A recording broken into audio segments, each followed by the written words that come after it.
In the service delivery form in CSST, we've had a number of questions about the use of the service units and the number served field. Service units being this field here, and then the number served being the one directly underneath it.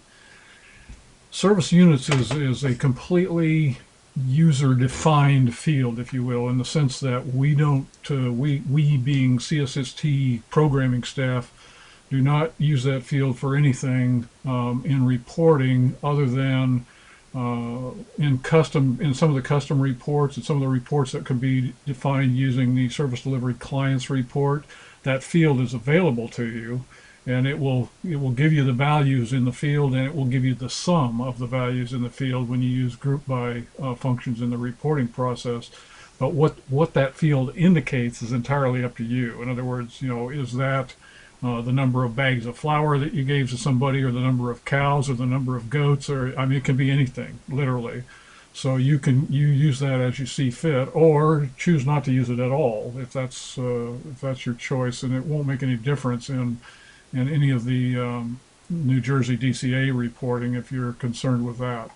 Number served, on the other hand, was intended and is as used by default, is used by CSST to indicate the number of people, the number of people served with this particular service delivery record. And in the in the interest of making that as accurate as possible, what we do is that when you add a new record that's associated with a client, let me go through the process. If we click new service delivery record, pick some client to add it to, and notice that we are choosing from the clients table up here at the top. So with Catherine Leb, we'll say OK, and we get a new record, and you notice that the service delivery is on 1, which is the default for a client record.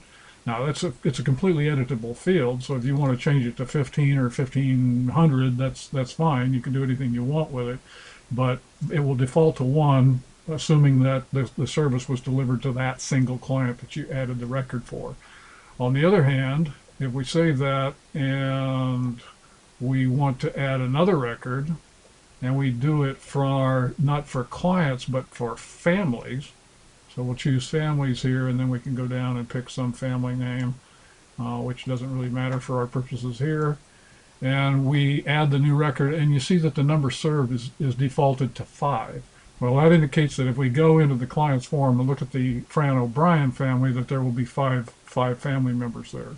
So if the record is linked to a family, the default in the number served will be the number of family members. If it's linked to a client, which is the normal procedure for most people, then that default number will be 1.